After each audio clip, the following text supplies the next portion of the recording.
really excited about the different alumni that we're going to bring on. So for those that tune in to our little project, just really the heart and soul of what this is meant to be is help it bring people behind the curtain, show them what the leadership program is really about, and have a lot of fun.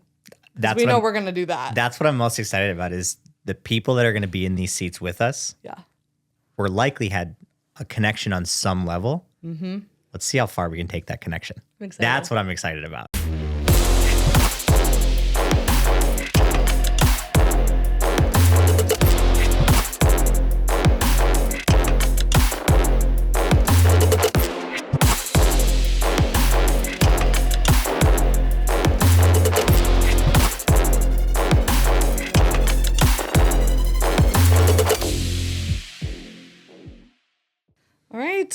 Welcome to the Leadership FMWF Podcast. We're going to dive into different stories, different experiences, and hopefully help people in the community get a better understanding of this legacy program that's been around for more than 30 years. So, yeah, really excited to kick it off. You ready? I'm ready. Okay, let's dive in. I'm taking the hot seat. Yeah, this is going to be fun being on this side. Alex has been just waiting for this moment. And so I'm a little nervous. That's all right. Let's do an overview of who you are. Give us your background. Give us all that. Cool, yeah. So Setareh Campion. I've been with the Chamber for just under 2 years already. Time really flies when you're having fun. And I came on to help with programming here. So leadership being the number one piece that I do. My background is in higher education, which I was primarily in student development, which leadership was a huge part of that. Took a little bit of a, side road and was in events and programs raising money through like galas and things, which is like a weird part of my timeline, but really happy to be back into this role and working with adults. College students and adults are so different and I like it. Yeah, probably very different. Yeah. Right? Well, the question I've been dying to ask. Oh gosh, we're diving right in, Alex? Well, we have to. I don't know how to skirt around this. Okay, wow, this is drama. But it's a really easy question. Okay. Why? Why did you come to leadership? What made you excited? What drives you? It's such a good question, and it's one I got asked in my interviews a lot, is like, why do you want this? Why? And I think for me, seeing people grow has always been a huge passion of mine. Since like my earliest memories as a kid, I liked to befriend people and just try to be a better part of their life. And so, sometimes you don't choose the thing, it chooses you in a way. And so I look back at my story and my time in high school and in college and after college, and it's just kind of was always there. So, like played sports in high school, cared about the game. Listen, I love to win. If you know me, if you get to know me, they say there's two types of people. The people that like to win, the people who hate to lose. I am both. Okay. So, but beyond that, I just cared a lot about my teammates. If someone was down, I wanted to figure out how we could fix it and help them overcome it, and not just like, get over it, move on so we can do this, but like, let's actually get you through this phase in your life so you come out stronger. Then you move into college, joined a sorority. Doesn't really fit who I was at the time, but it just was so fun to get to be with a bunch of women and developing together. Like, yes, there's the fun stuff, that they always talk about, but you actually get to dive into leadership roles too. So I got to partner with the North Dakota School for the Blind and bring in my sorority sisters, and we got to do different events and just different development opportunities. So those were all happening super naturally, and I loved it. So I took a degree in education thinking, I think I probably want to be a teacher, What do people do? And then I student taught. I'm going to tell you right now, your girl's not a teacher of elementary kids. It was the worst experience of my life. So I went back to the drawing board, and I went to the University of North Dakota, which here in this community is almost like a swear word, but I'm so proud of my education there.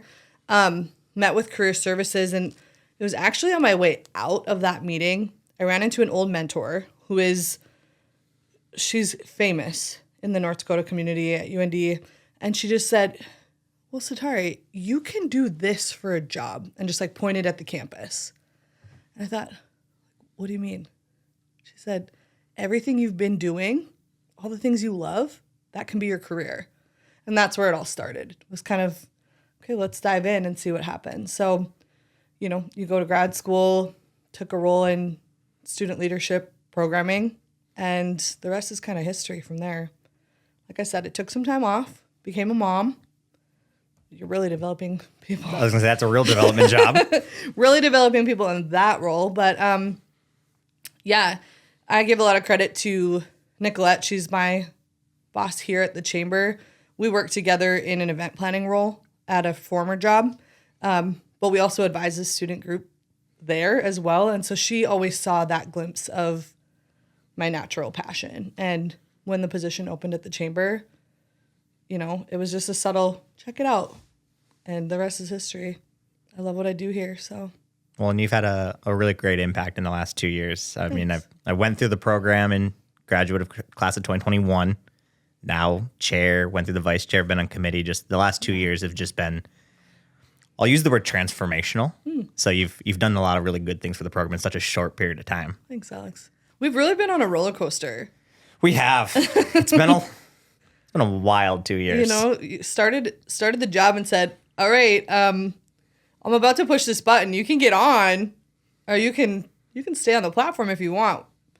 But we've been on it, and it's been really fun. You came in with a lot of hot ideas and some really far out ideas, and they're working out, which has been fun. Yeah, it's been a fun team togetherness too. Yeah. I know you put me in the hot seat, but why did you choose to stick around? It's a really good question. I love the program. Mm-hmm. It gave so much to me in such a short period of time that I wanted to join the committee right after. Yeah. I had a great first, it was about 1.5 years before you came on.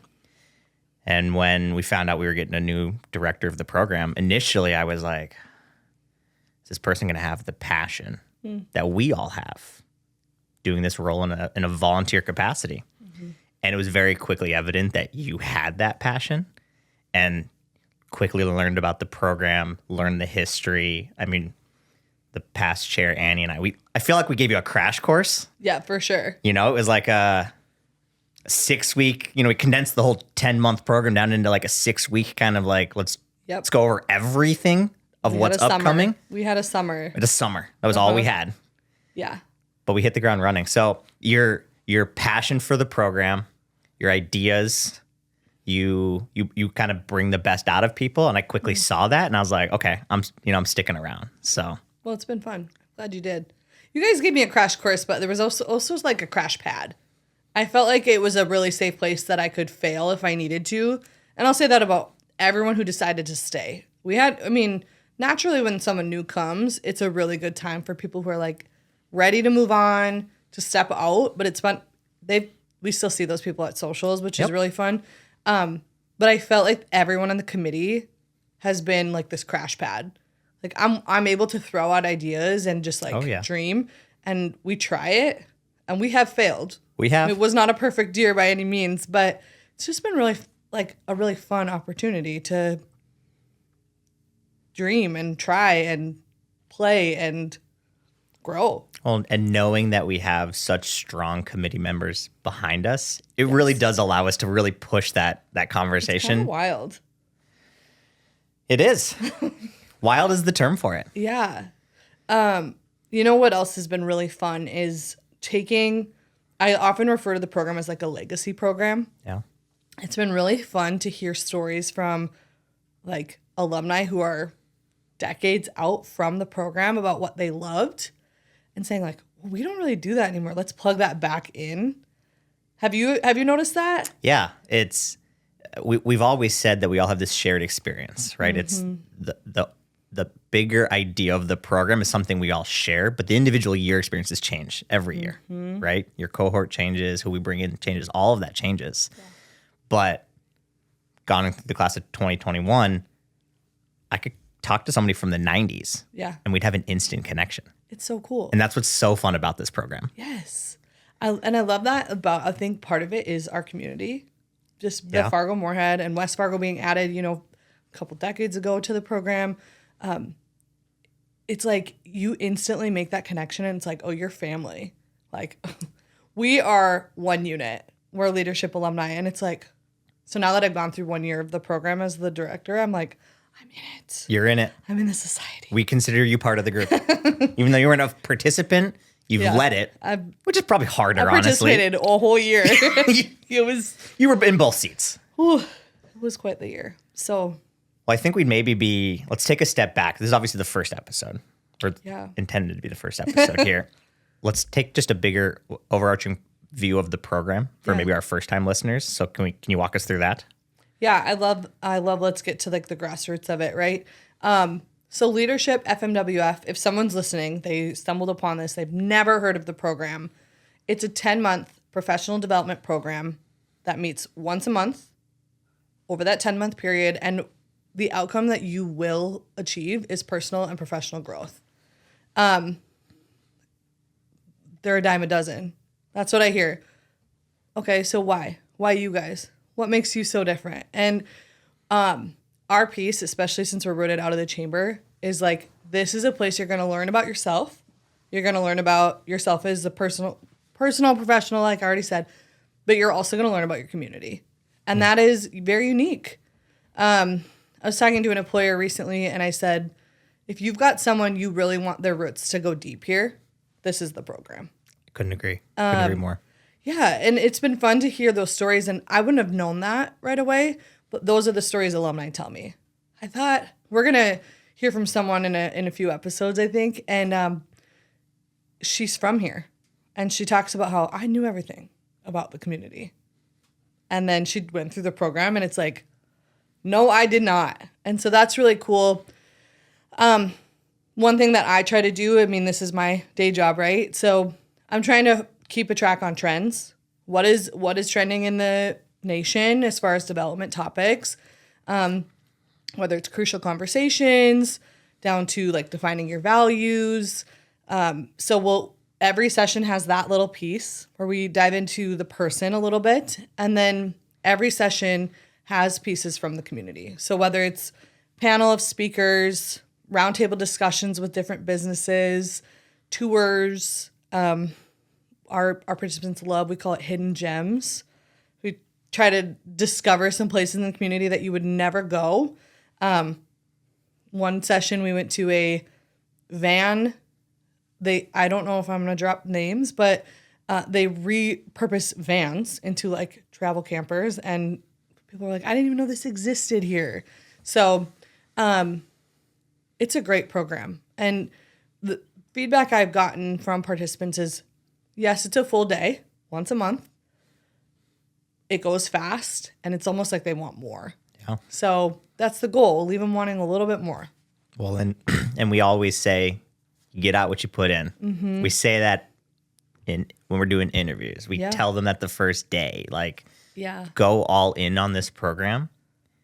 And I don't know anybody that has and has regretted it. Absolutely. You know? Yeah. Never have I received that feedback. Like, I gave it 100% and it didn't deliver. Which, I mean, if we got that feedback, we'd have some work to do, which is great. But no, the overwhelming feedback is like, I needed this.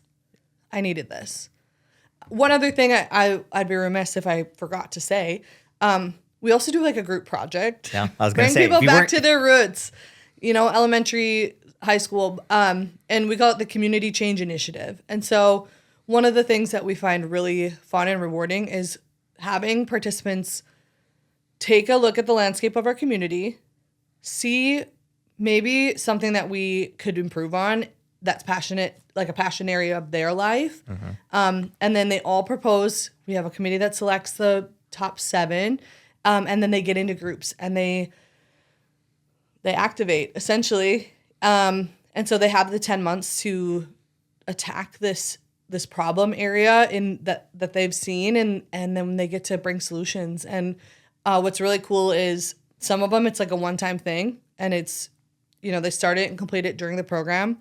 And some of them are still going today, decades later. So it's so cool, especially because it can be anywhere from, we've seen a group do like a childcare appreciation day where they just appreciated childcare workers in the community. So necessary, right? An underappreciated population. We had people do like a big bike donation day. Was that yours? That was me. Okay. I'll have you share that in a second here. Sure. Anywhere from just like reaching out to area businesses to get them on board and have projects kind of float into that zone. Tell us about yours. Yeah. So we, my group, we were the pandemic group. And getting outside was the big thing. And so we recognized that upgrading bike sizes for kids is a financial burden to some. Totally. And so what we had done was we had taken in gently used bicycles, ideally with maybe not too much maintenance needed, and then got them to families in need. That's cool. Yeah, we kept it going a couple of years after the program. And then a couple of us started families, and then time just became harder and harder. And so we sunsetted the program by donating every bike that we had to an organization, a local organization that, to my knowledge, still does the same thing. Cool. So it was rewarding. I learned so much. If I hadn't done that, I don't know if I would have had as much appreciation for the nonprofit work that this community has. Right? It opens your eyes. I would have never experienced it. I volunteer. Yeah. But being behind that side of it and making the decision it was mind opening. It's the things that people don't see. Yeah. That we're almost like we're like opening the curtain a little bit through these projects. Yeah. Is this where your love of biking came? Did you love biking before this project? I did. I loved biking before it, and I loved it so much that I wanted to make sure that anybody who had an ounce of wanting to love bikes had the ability to love bikes. That's amazing. That's so cool. So. And I bet there's some kid out there still biking in this unusually warm North Dakota November. I was going to say early warm November days. Hey, could be. My kids are still biking. That's so cool. It's like almost those things that we take for granted too. Yeah. Of how if we do have that privilege of being able to like next size our kids on their bikes, it's kind of like this quick little thing. But for the people who this might keep them up at night because they want to make sure that their kids are getting the exact same experience, or even the adults who are taking their health into their hands, but like, where do I get a bike? Yeah. They're expensive. Well, and that's awesome. And we learned that there's a big need for that. And we learned about a lot of organizations doing other great things in that world too. So I became a supporter of other programs that I was like, well, they're also doing cool things here too. That's so cool. Yeah. And I think the fun thing to note about the CCI project is it's driven by them. Yeah, absolutely. That is the really fun part. The chamber puts in a little bit of seed money as part of the getting started, but I think my favorite part of it is they have to define and go find community partners. Yep. And there was a group last year who ended up helping a local school get like a bus or a van. A van, yeah. And they so they'd been graduated for months and they just went and did like a picture with the school and all the things. So just watching them make those individual connections, so cool. Yeah. So cool. And I've learned a lot. I've only been in this community for, I'm a retransplant, but 2 years as of recent. Yeah. And the growth, we're exploding. It is. It's so cool. And with that explosion comes all of these different dynamics for a community. Yes. Good and bad. Good and bad. Yeah. That we get to continue to learn about. Yeah. So it's really cool. So something that I'm curious about, and we can both answer this question, but I want to hear it from you. I'm turning this into an interview about you, so gotcha. Classic Setareh. Alex, as we dive into these episodes, because we'll both be hosting them. Yeah. Who is a leader? My favorite tagline that I've used many times is you can lead from any seat. Mm-hmm. So we're all leaders in some way, shape, or form, whether that's a leader of a team of 50, 60 at the executive level, or maybe the recent college grad who's just trying to make a name for themselves and they're just being a leader in the office by setting good examples, bringing a positive energy, whatever. So a leader to me is anybody who's just trying to make themselves, their business, or their community better. Yeah. I love that. What's your answer? What is a leader? You kind of stole mine, which is like a little rude, but no, I agree. A leader is anybody. Look around. You're at the grocery store. You're at the doctor's office. Every single person you meet is a leader. I like to think leaders ignite something in other people. Like a true leader creates movement by simply like being themselves, and so they move the thing forward by getting the people around them mobilized. Anyone is a leader. It's so true, and that is the heart of how we define our curriculum, what we do, and who we are as people. And that's been probably the most rewarding, fun thing about this program is seeing people get in and say, I don't think I should be here. They call it imposter syndrome. Imposter syndrome. And, 10 months later, them saying, I am a leader. Yep. That's been the most rewarding thing. So it's anyone is a leader. So really excited to see where these conversations go. Yeah, I am. Really excited about the different alumni that we're going to bring on. So for those that tune in to our little project, just really the heart and soul of what this is meant to be is help it bring people behind the curtain, show them what the leadership program is really about, and have a lot of fun. We know we're going to do that. That's what I'm most excited about is the people that are going to be in these seats with us. Yeah. We're likely had a connection on some level. Mm-hmm. Let's see how far we can take that connection. That's what I'm excited about. Me too. All right. Okay. It's going to be good. Tune in. Nux. All right. Love it. See you for episode 2. 2 and beyond. 2 and beyond.